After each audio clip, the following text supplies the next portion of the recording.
Good morning, Patreon. Everybody's favorite patron. Just stellar, tremendous. Believe it. Dan Murphy said, "Hey, I'm wondering about how to be your own resupply for an SHTF event. I know you have said that's one of the reasons you weren't a fan of the Texas militia because they didn't have any plan on resupply. Asterisk, it's one of the reasons why I'm not a fan of militias in general, because they don't have any resupply, although I experienced it firsthand with the Texas State Militia. I appreciate your time, and if this has been answered already, if you or one of the admin could point me in the right direction, thank you." Well, I've touched on it in a number of different videos, but I figured it'd probably be worth doing a standalone video on this. Now, this is my understanding through doctrine and education and experience, but it may differ or vary from other people's established experience. Okay, so there's absolutely going to be some nuggets in here that you can learn from. Also, do you see the moth up there? He's trying to get out. Best of luck, buddy. That's a window pane. But this isn't necessarily doctrine. Take this and run with it however you see fit. So in my mind, there's two types of resupply we want to look at. One is a linear resupply, and the other is an area resupply. So imagine these are little maps, right? And in our linear scenario, we're at A. This is our start point, and we want to get to B, which is our end point, right? And we're going to have to navigate this route, this pathway that we've established here. We've done a map recon.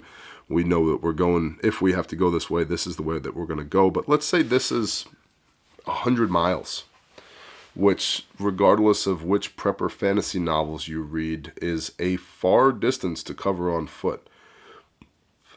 I'll remind you that the average patrolling speed is a half a mile an hour. Patrolling, moving quietly through the woods. So let's say you were able to you're just booking it, man. You're just booking it, and you get 10 miles a day. Well, 100 miles, that's 10 days, right? And so the ability to carry 10 days worth of water, 10 days worth of food, 10 days worth of hygiene, etc., we get to the point where we've got 90-pound rucksacks on, which is going to induce injury potentially, but likely induce injury, and also limit your ability to move quickly.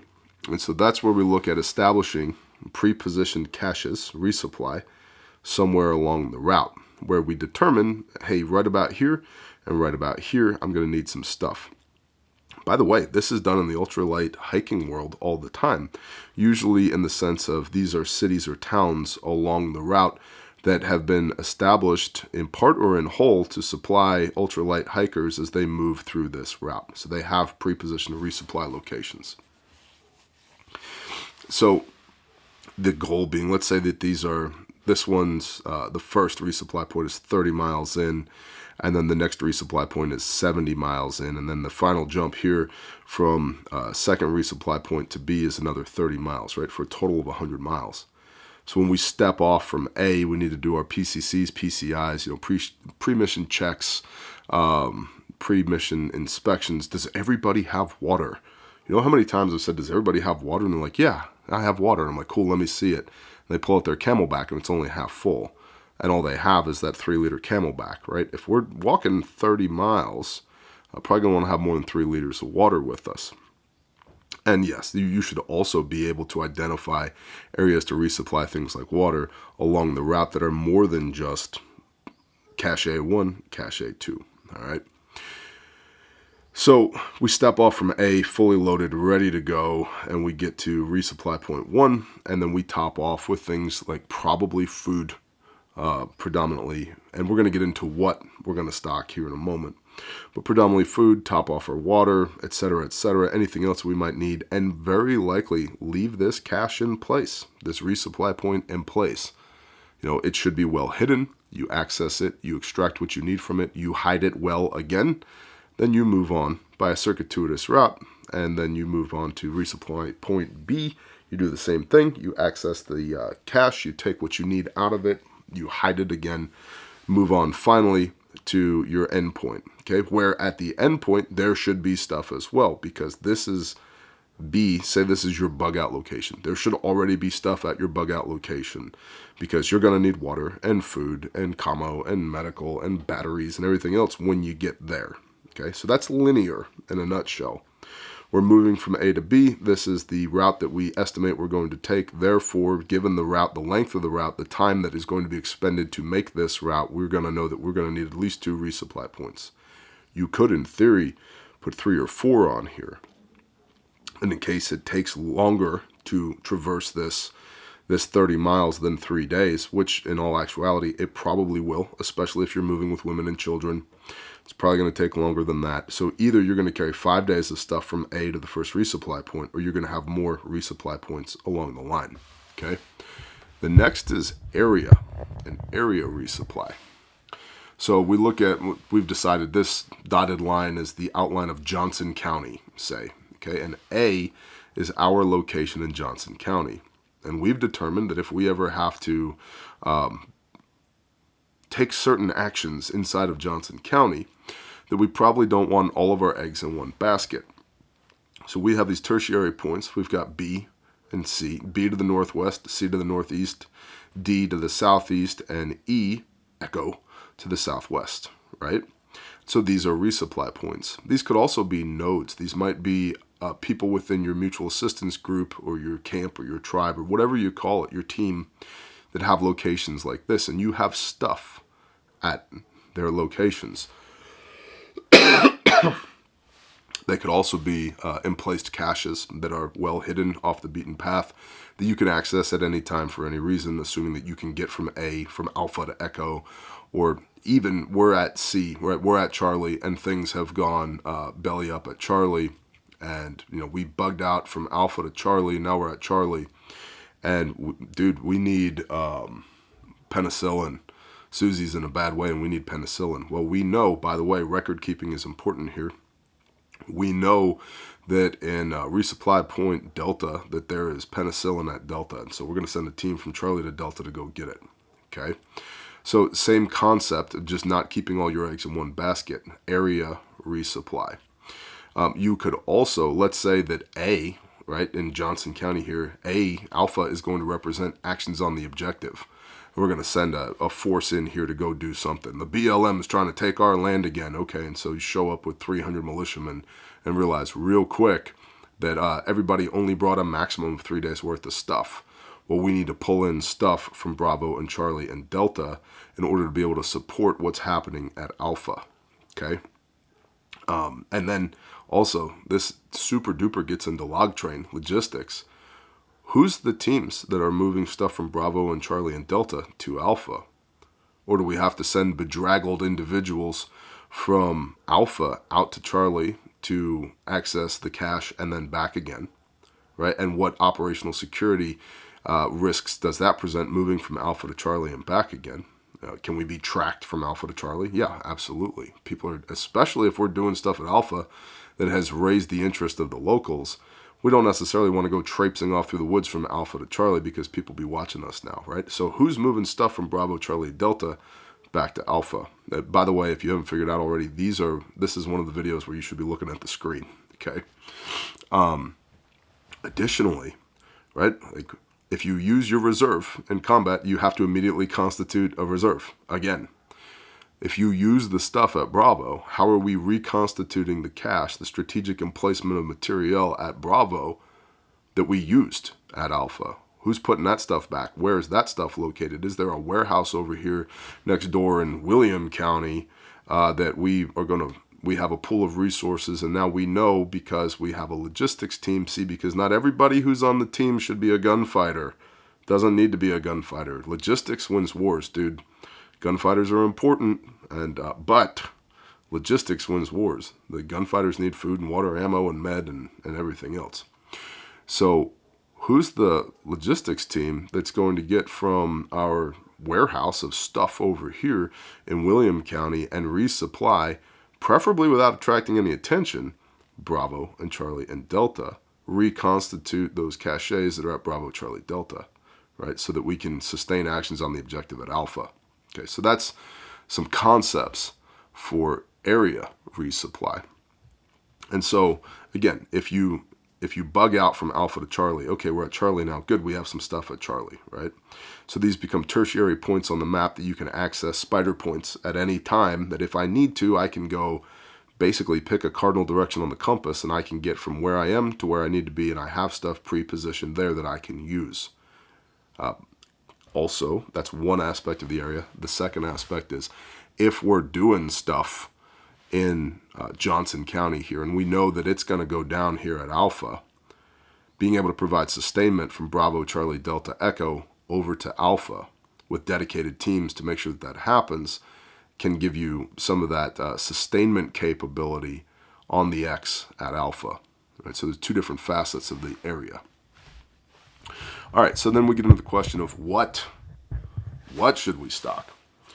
There's some pretty good videos out there on the internet talking about the United States Army has, I believe they're called ASBs.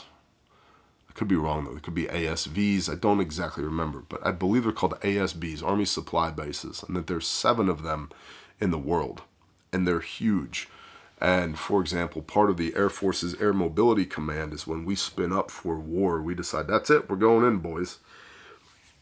Air Mobility Command, using their C-5s and their C-130s and their everything else that they've got in their repertoire, their airlift capability, will access these ASBs, Army Supply Bases, and begin the process of moving material across the world from where we've inventoried it at an ASB to wherever the new front is.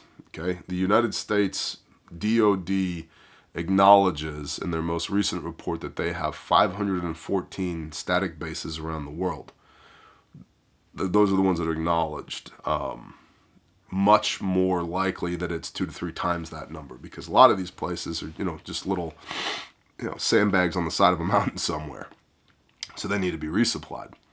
And so the Army has pre-positioned masses, hundreds, thousands, maybe even millions of tons of rolling stock and food and water and ammo and everything else in these 7 ASBs around the globe, so that if it's needed, they can begin the process of mobilizing that to get the stuff from the ASB where it is to where it's needed, the front lines, within 72 hours. So 72 hours is a recurring theme that comes up over and over and over again with this concept of resupply. So it presupposes that you on your person in your kit are carrying a minimum of 72 hours worth of gear before resupply needs to be accessed or brought in.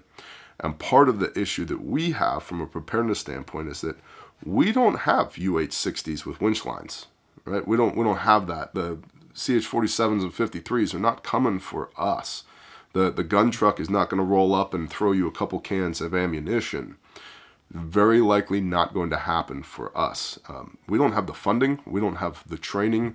We don't have the logistics that the United States Department of Defense has, right? The Navy does the same thing. And I believe it's 3 of the Navy's supply bases are floating. They are ships, which makes sense because they're the damn Navy, right? Excuse me. So, the idea of resupply is it's inherent in military operations, right? Actions on the objective. The United States, after World War II, leading into the Cold War, had what they called POMCUS caches, pre-positioned ordnance military caches, property of United States, POMCUS, POMCUS caches.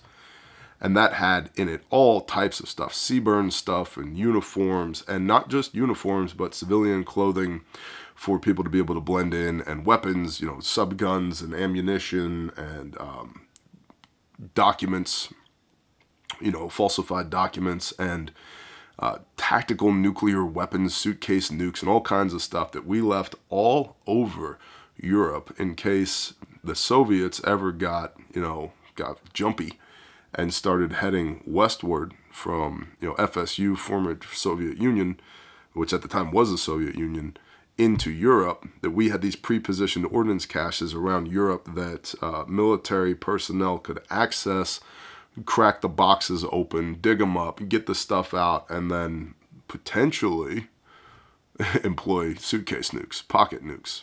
Like that should happen. That's historical. So it's the same kind of concept at that point. That's what we'd be looking at, like an area resupply. We know in these areas we want to have this stuff available to us. In case we ever have to do something in this area, it's going to be much easier to emplace that stuff now than it is to crawl across the border with everything we need on our back, raising a bunch of suspicion as we go. So now we look at what should be in a cache, resupply cache for SHTF. The basics, man. Food, right? Food. And probably the type of food that A, will keep a long while, and B, you're not going to have to pour a whole bunch of energy into in order to prepare. So, freeze-dried foods, lifeboat bars, et cetera, because you don't want to have to be accessing this stuff every 6 to 12 months to rotate the food out. It's a long-term storage food. Maybe a bucket with rice and beans in it. Now, you're going to have to boil that stuff in order to be able to eat it, but something, hardtack, jerky, stuff like that. Food. Water, same concept. And water is not just water in bottles or jars or cans or jerry cans, but also water purification, water treatment as well. Ammunition. Hopefully you're not expending so much ammunition you have to get to an area resupply in order to be able to restock. But who knows? The world's gone completely sideways, right? We're living in the book of Eli at this point, and we need more ammo. Well, what ammo should you stock? What ammo do you use? What ammo do you anticipate using? If you don't run a 41 Magnum's, 6-cylinder revolver, then I wouldn't worry about 41 Magnum. Yeah, but Bear, what about battlefield pickup? Probably not, dude. Probably not. So you're probably looking at 5.56 and 9mm, maybe some other, more boutique-ish rounds, or off-standard rounds, 45, 10mm, 300 Blackout, 7.62 by 51 NATO, aka 308 Winchester, etc. But whatever you're running, if you've decided that you're going to run a 338 Lapua Magnum bolt gun, then that's the ammo that needs to be in there. One might also add in the concept of ordnance. Ordnance. We'll just leave it at that, because your access as a civilian to ordnance is probably minimal. If you're in possession of ordnance as a civilian right now, I would just go ahead and make your bed and pay your bills and kiss your wife goodbye, because the men with guns are going to come and take you and put you in a concrete box. All right? Batteries. This is another thing, dude. I see preppers fall flat on their face in two ways with batteries all the time. One is they have lots of equipment that requires batteries, but they don't have any batteries in their kit. And therefore, you're screwed. I don't know how many times I've put a fresh, brand new, pulled it out of the cellophane, AA Energizer battery into my PVS-14s in preparation to go do something, and an hour later, my PVS-14s are dead. What? They're supposed to have more battery life than an hour, bro, right? So you should have batteries. And a lot of people don't carry batteries for their stuff that runs on batteries. And a lot of people look at stuff like this little Olight PL Pro Valkyrie 2 Ford F-250 XLT Lariat 4x4 4-door Odin Mini Asterisk Light, whatever, right? And they'll go, well, this is great because I can recharge it and it's got an internal battery. In day-to-day context, it's great because at the end of the day, if you want, you can pull this off your pistol, slap it on the charger. Yeah, it's got mud on it because we use our stuff. Slap it on the charger and it'll be fresh and good to go by morning. But in austere environments, having a grid or a solar battery or anything like that, or even a battery pack that you can hook a USB cable up to charge this, I've found when I'm out there doing things, for example, like disaster relief, to recharge chargeable lights, these things always go dead, no matter how much I need them charged, how much I leave them charged, they always go dead when I need them. And then I'm running my 6-liter gasoline engine in my truck so that I can hook a USB cable up to charge these things, and 6 hours later, I have a light again. So I much prefer lights that have replaceable batteries in them. For example, reaching into the EDC, this is and I don't care which light you buy, this is just to illustrate the point. This is a Streamlight ProTac 2LX, okay? And what I like about this one is that it's not, well, this one has a rechargeable battery in it, but also I can put two CR123s in here and it'll run on that, no problem. So I prefer lights that I can just swap the batteries out on as compared to lights that have internal batteries that I can't access. You think about like a TLR1HL weapons light. That is a really good light, and I can put two CR123s in the back of it every time I'm going to go do something that where it matters, and I have light. So the other side of batteries where I see people falling flat on their face is they're carrying an entire Dollar General's worth of batteries in their bag, and they've got 9 pounds of batteries on them. And that's probably too much, which again gets back to the concept of pre-positioned caches, so you don't have to carry, $80 worth of batteries on your person, taking up all that weight and all that room in your rucksack. Next would be clothing / uniform, and I've separated these two things out, clothing / uniform, because depending on what you're doing, do you want to look like a uniformed military unit? My guess is probably not. You probably much more so want to blend in with the environment. And so if you're in a rural area, we're talking Carhartt dungarees and flannels and some boots, work boots, as compared to, your Solomon boots and your Cry Precision pants and your Tactical Cool Guy multicam combat shirt, right? You probably want a flannel shirt and a t-shirt and some jeans or dungarees and some work boots, clothing-wise, so that you can change your outward appearance so you attract less attention. Depending on what let's say it's, a trench warfare scenario like Ukraine is currently experiencing. Maybe in this case, you might want some uniform items as well, because you're required due to the nature of the work that you're doing to have a uniform on, and uniforms, like everything else, get destroyed. To that point, I carry a small sewing kit in my rucks, and I highly recommend it, because if you have an opportunity during a rest phase in whatever movement you're doing to sit and repair your stuff, it's highly recommended. Some things fail catastrophically and they can't be fixed with a needle and thread, but a lot of things, with 5 minutes of needle and thread, you can stitch that thing right up and you're good to go. So for as much money as it costs, you're talking under $20, and is the weight and space, a little tiny sewing kit that you can throw in your rucksack and have some spare buttons, needle and thread, a couple of safety pins, you're good to go. Medical items. Ideally, whoever it is that you're doing this with doesn't require prescription medication, right?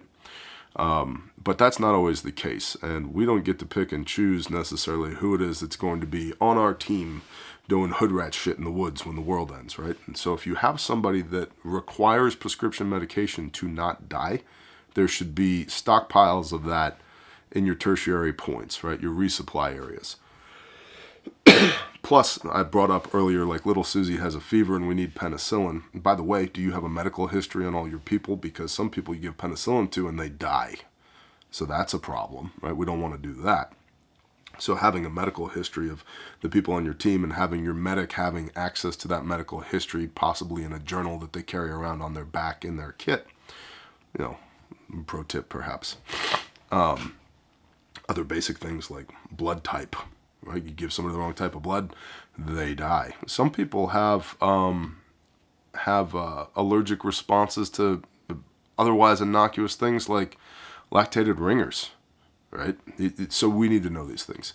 But having prescription antibiotics or antibiotics for your fish or anything else from a medical standpoint, and also potentially we look at like having a medic on the team, the basic food groups of like gauze, tape, glove, disinfectants. Yeah, you probably want to be able to stockpile some of that stuff as well.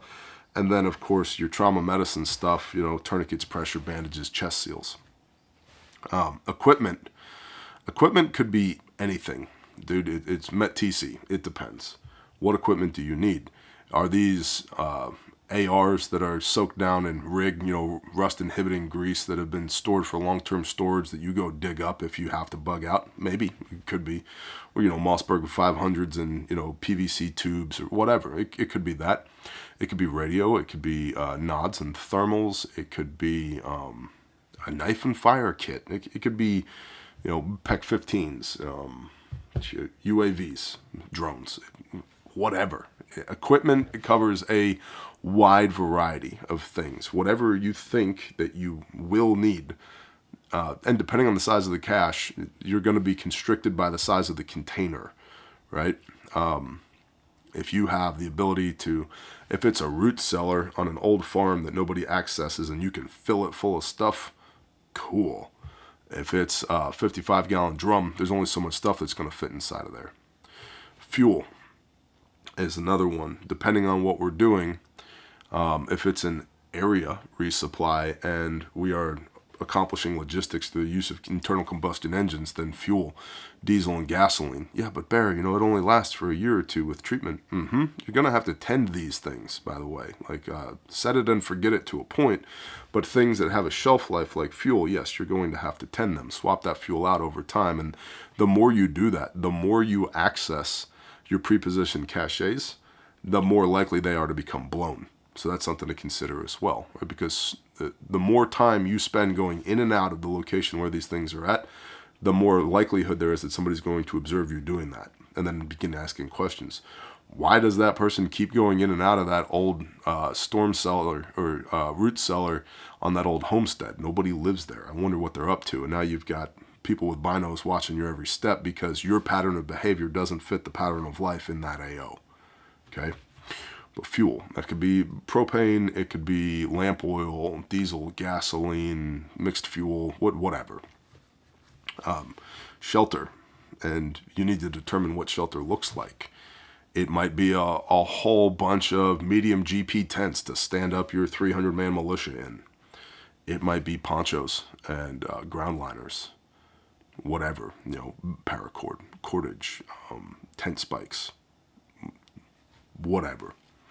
And remember that your first line of shelter is the clothing that you're wearing, right? So having appropriate clothing for all 4 seasons, highly recommended.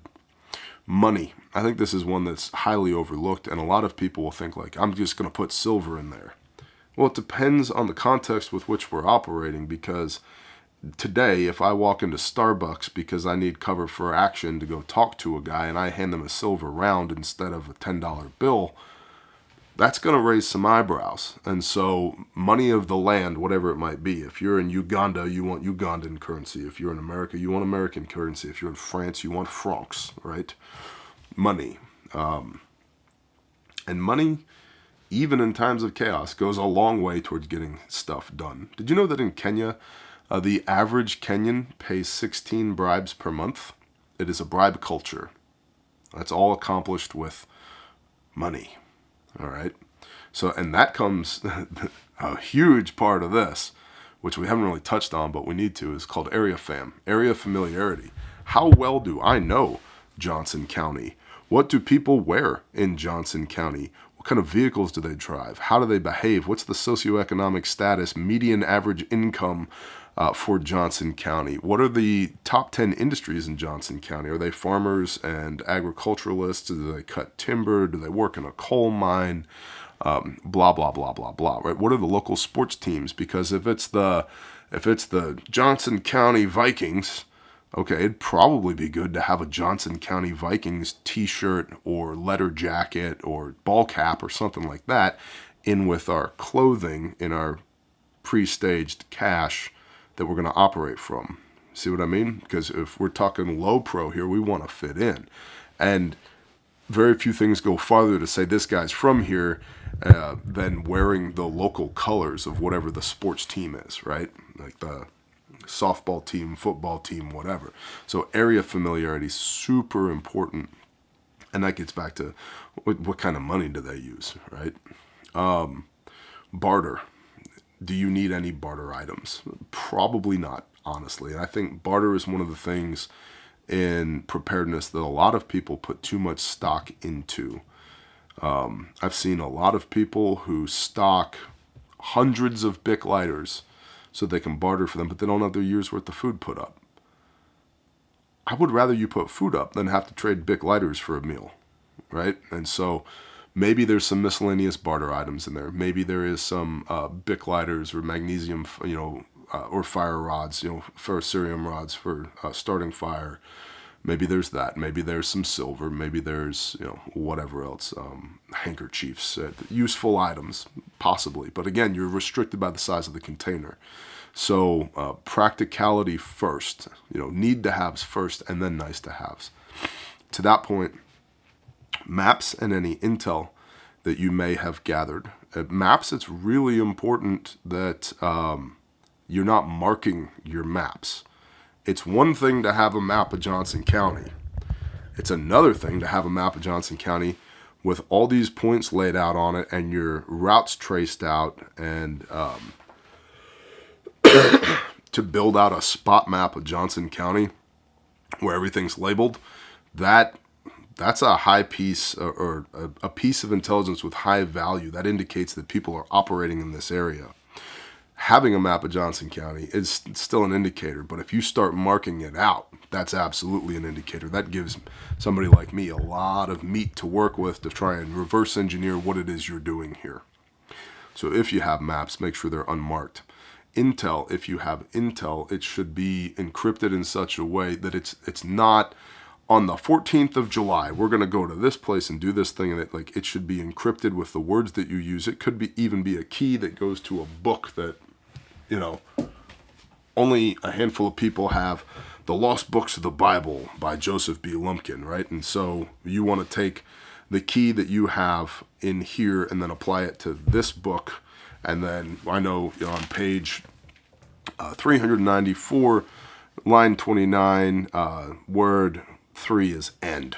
Okay, copy that. And that is another video way outside the scope of this video. We're already going long. So intel. And then mission critical gear, right? If you're using, basically doing an area resupply where we know we have to have nods, or we have to have thermals, or I must have binos. We're going to do an area reconnaissance of Charlie, whatever, and we're gonna come in by a circuitous route. We're gonna come in here and we're gonna establish security, and then we're gonna move out 2 recon/security teams, and we're gonna clover leaf around here. Our limited advance is on the southeast of here, 50 yards off of Charlie Point, which we will know because there's a smokestack here, and also limit of advance is delineated by a barbed wire fence that runs right here. Okay, and Team A is going to clover leaf around this way, and Team B is going to clover leaf around this way. And in order to OB to observe what's happening at Waypoint Charlie, we have to be able to see, right? And so we know that we have to have that in order to be able to meet the commander's PIR, CCIR, priority information requirements, commander's critical intelligence requirements, right? We know we're going to have to see. That's mission critical, so mission essential gear. If you know you're going to go do something at Charlie, and you should have mission critical gear on your person in order to go perform the mission. But maybe there's some redundancy at some of these other points where if something gets lost, lost sucks. Dummy cord your shit onto your shit. Because if you drop a pair of nods at Charlie and a patrol picks them up, they're going to know that somebody was there looking at their stuff, right? So dummy cord your shit to your shit. But if it gets broken or destroyed, or God forbid lost, right? Lost is the worst. Having replacements of mission critical gear, mission essential gear at these resupply points is something you could consider as well. And with that, I'm gonna put a bow on this video because it's 34 minutes long already. Dan Murphy, it's a great question. I don't think I've ever laid it out in a video like this before, so I appreciate the question. This is complex. This is not something that most people are probably going to be able to think about on Monday, put a plan of action in place on Tuesday, execute on Wednesday, and drink a beer in victory on Thursday, right? This takes time. This takes planning. And it takes a group of people, ideally, to be able to do this. Can you place caches on your own? Absolutely. But you're, again, limited by the size of the container, and the container is going to determine the size of the hole you need to make in the ground to hide it. You can also hide caches in plain sight in buildings, in inoperable vehicles, and in wherever, right? But there's a balance you have to walk between how well it's hidden and your ability to access it, because when we're spending time on one of these points, every moment we're spending accessing the cache exposes us, right? So we want to, ideally, it needs to be well hidden, but also ideally we can get in and out with some expediency. In the attic of abandoned houses, good spot, behind the old gas station that nobody goes to anymore, in the trunk of an abandoned vehicle, underneath that old school bus that's parked up on the ridge, whatever, right?